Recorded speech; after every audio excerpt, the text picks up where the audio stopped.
Hey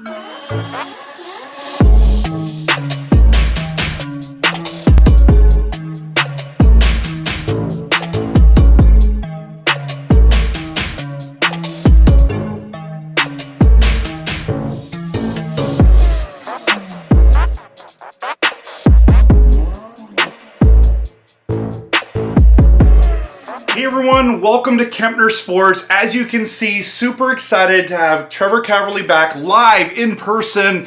And my name is Rev Trev, and we're excited to talk about Canucks today. There are so many great things to talk about. First and foremost, our two studs got signed. Massive deals in the way of Benning. We're pumped about what Benning's been able to do. I've been saying from day one, and you can go back to my videos and check this out, I believe that Pettersson should be making $7 million a year and Hughes should be making minimum of $8 and probably $9 a year, and that's exactly what happened.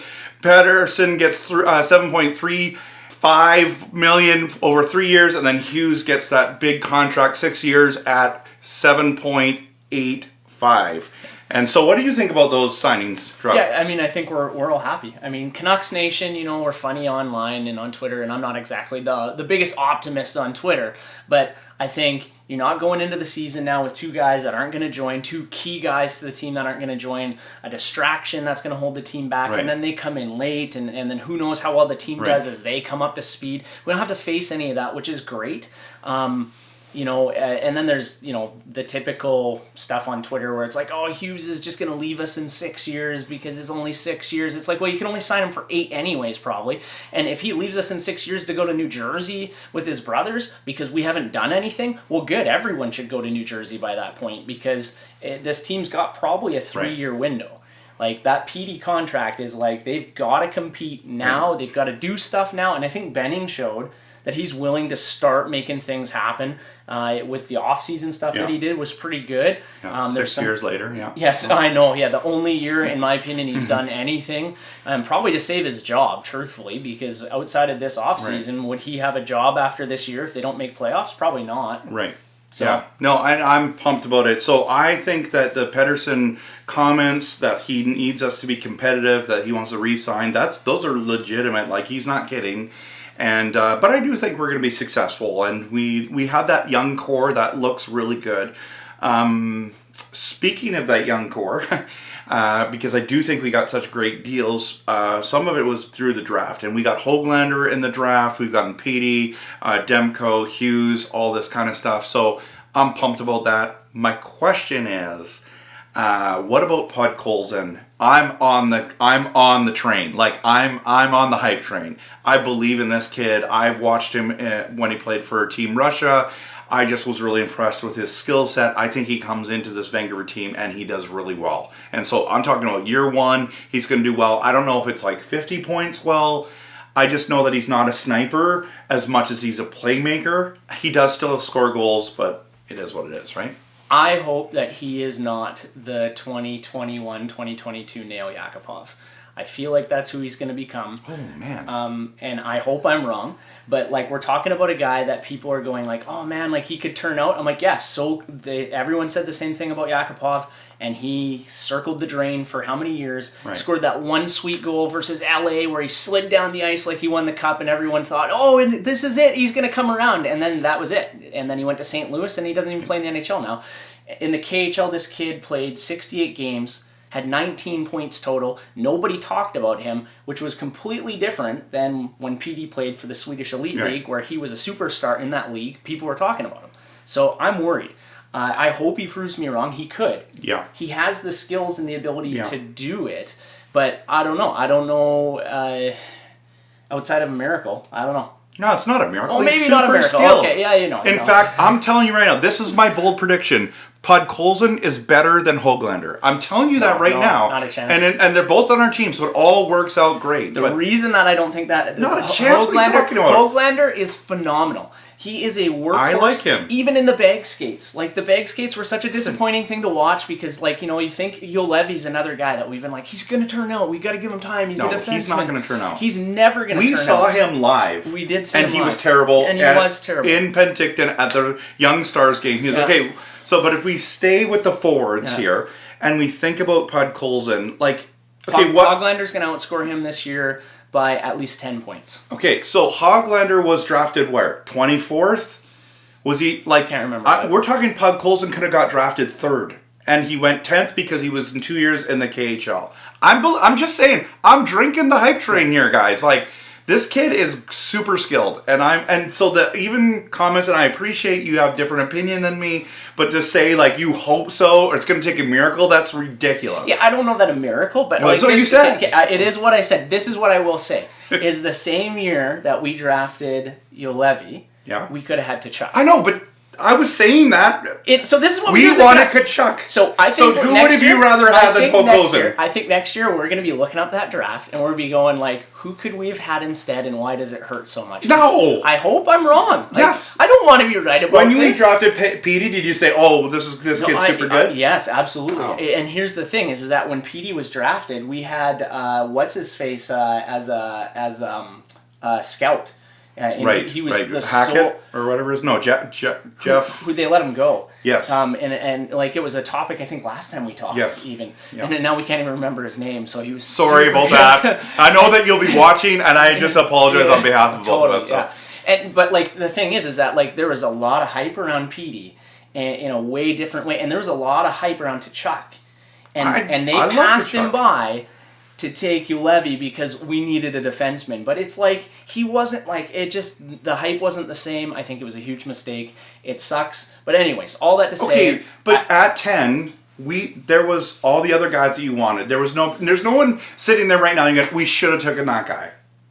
Yeah, I mean, hindsight's always 20/20. Right, I know. So that's what sucks. I mean, we could have had Pasternak, right? We could have had Yager instead of Nedved. How far do you want to go? Yeah. Like, you know what I mean? But anyway, so I'm excited about that. I'm looking forward to these lines.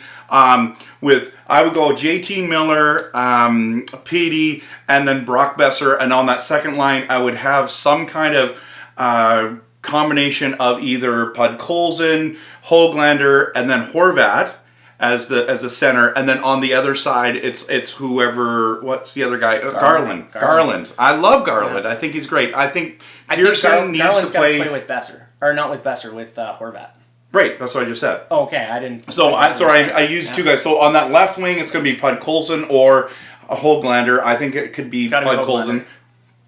Okay, so and then but on that third line now, you have either Podkolzin or Hoglander, Pearson, and Dickinson. I think that's a good, solid 3 line. So I'm personally pumped about our forward lines. Yeah. Garland, I think, is going to be the real deal. That all the hype. I'm hoping so.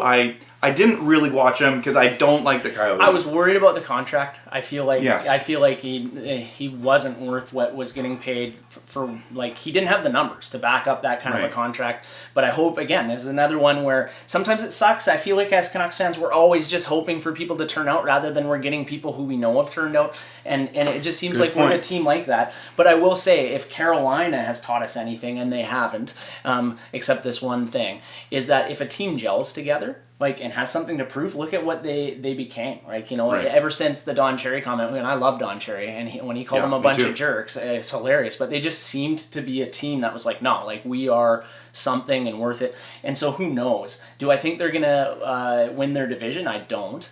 I hope they do, but I don't think they will, because I think the Oilers, if goaltending comes together, are going to be a very strong team, a very tough team to beat. Calgary is... Yeah, but don't the Oilers struggle even defensively? They have Nurse and who? Larson's not even there anymore. Yeah. So I think, of course, it's McDavid and Draisaitl.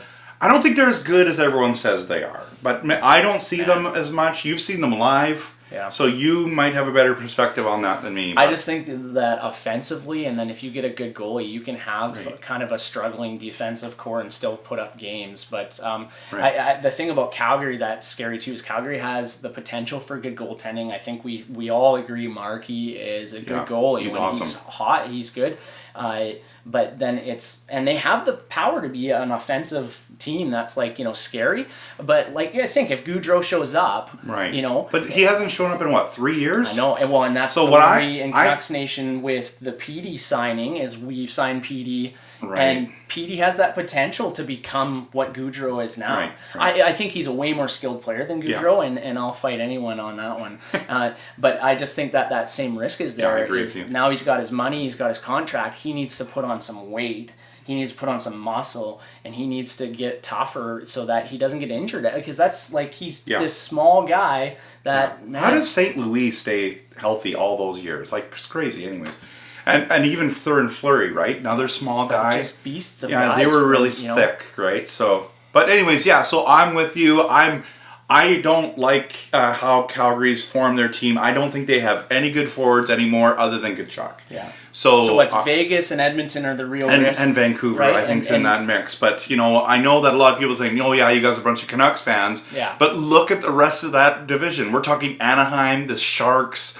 We're talking LA Kings.